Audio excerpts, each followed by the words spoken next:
Hi, third graders. Welcome back to our Read Aloud. We are reading The War with Grandpa. And last time we finished where Grandpa was starting to pull all of his jokes and pranks on Peter, and he was not enjoying it one bit. And he told his friends at school, I have one more terrible thing I'm going to do to my grandpa, and I'm going to do it. And after that, if it doesn't work, I'm going to give up. So, chapter 33 brings us to the last attack. Here we go. The first thing I had to do was make Grandpa worry. I could not forget how nervous, no, make that how terrified I was while waiting for Grandpa to drop that other shoe.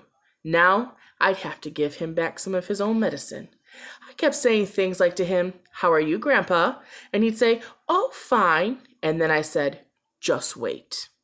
I also developed this weird, creepy little laugh. It kind of even sounded nutty to myself. So whenever I would pass him on the stairs, I would just turn around and look at him and go, "Hee." I don't really know if it had any effect on him or not, but it sure made me feel good. I waited through all of that week that he made me late for school, and I didn't want it to be on a school day. I wanted to get my revenge when I was going to be home so that I could see everything play out and know what was going to happen. On Friday night, as I was done once before, I set my alarm for the middle of the night. Sneaking down the dark, spooky stairs was a lot easier this time. The house was quiet, but I was even quieter. The doorknob on the door turned in my hand. I sneaked down my tiptoes. The thing I was stealing was in a glass of water on Grandpa's night table. I took the glass of water and backed out slowly out of the room. Grandpa was sleeping calmly and peacefully, not even snoring. I closed the door and made it upstairs quite easily. I dumped the glass of water in the sink and left what was in the glass fall softly in my hand. I didn't want to hurt them. I took a whole bunch of facial tissue from the box and wrapped them up nicely, and I made a small little soft package. So what do you think has in his hand from that glass? Think about that. I had already figured out my hiding spot. There was a large garment bag in the closet of one of the attic rooms. The kind that opens with the zipper down the front of the side. Mom always keeps Dad's old suits and a few of her dresses in it. I slid open the zipper and found a pocket into one of Dad's jackets. I then put this package that I had inside. Then I scooted back to my room, jumped into my bed, and pulled up the covers. Safe and sound. I have done it. Now I would have to settle back and get some sleep because there was sure going to be a lot of excitement in the morning. Grandpa was going to be very, very angry when he woke up, and I couldn't blame him.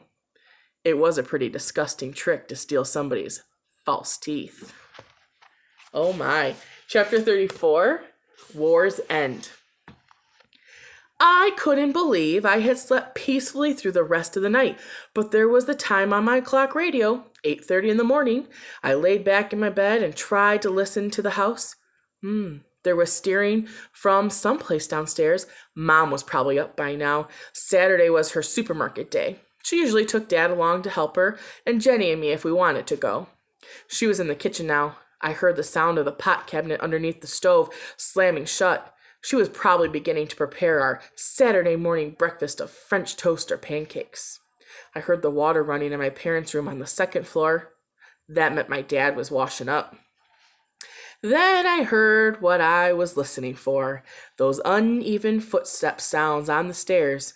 Grandpa was limping and coming up to see me. I laid there waiting. There was a knock on the door.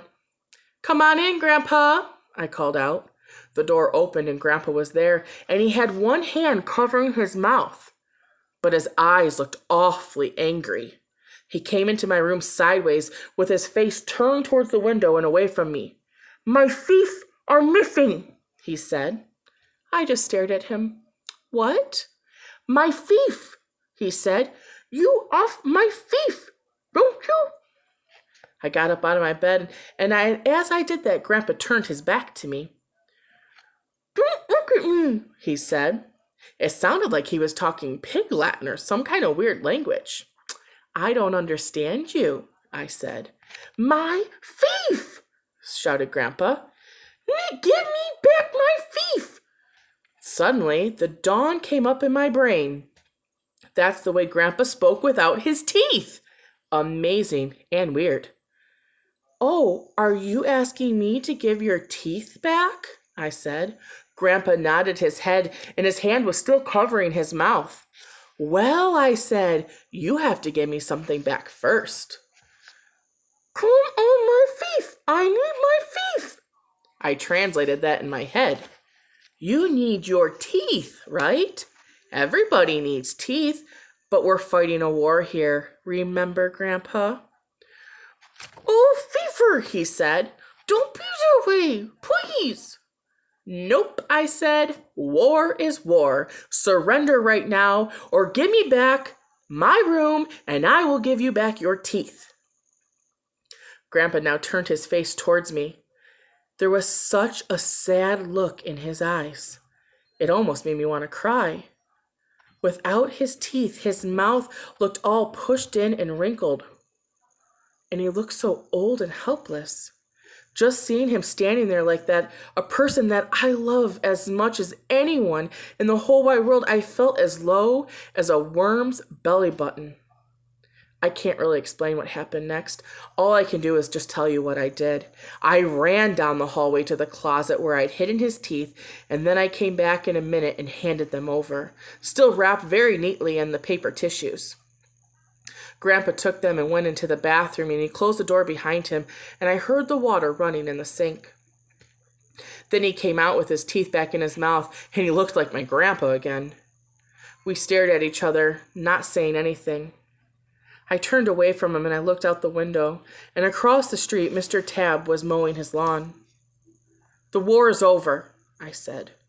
I hope you'll forgive me for what I did, and if it makes you feel any better, I'm so ashamed of myself, I could curl up in a ball and just disappear. Oh, Peter, Grandpa said, sighing.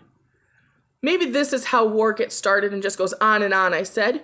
Your enemy does something bad to you, so you do something worse to him, and then he goes back, and then you go back, and the whole thing gets bigger and bigger and meaner, and in the end, somebody drops a bomb. Isn't it the way it happens? Something like that, Grandpa said. Well, I said, I'm sorry. I shouldn't have taken your teeth. Well, it's my fault too, Grandpa said. Don't take it all on yourself, Petey. I started it, I said. But I let you, said Grandpa. I am the grown-up here. I should have known better, but you know what? I kind of enjoyed it. It was kind of fun. And I think I needed something to get over my sadness. Grandpa came up behind me, and as I looked out the window, I felt his big hands on my shoulders. Then his arms grabbed me, and they hugged me into his chest. All of us just got off on the wrong foot, he said. Your parents took your room away and just shut you up, Pete. That was mistake number 1. Just because you shut someone up, it doesn't mean that his hurt has gone away. There should have been a family meeting or a family conference or something that included me so we could have figured out where I were to stay. That causes a lot of wars too, Pete. Not talking. I'll just get used to living up here, I said. I'm real sorry that I took your room away, Grandpa said. But I'm not sorry you came to live with us, I said. Grandpa hugged me a little tighter at that end, and he kissed me on the top of the head. You're a real sweet kid, he said. But you're a hard guy to fight a war against. I still lost, I said. Yes, said Grandpa, but only by the skin of my teeth. And that brings us to chapter 35, Bottoms Up. And I will share that our next time. It looks like we have 3 more chapters, so we'll finish up the next time that I join on here for our class read aloud. Hope you're having an awesome day. I hope you're loving this book as much as I am. I'm curious to see how it ends. Make a prediction for the next time we join on and see what you think happens next. All right, third graders, have a great day.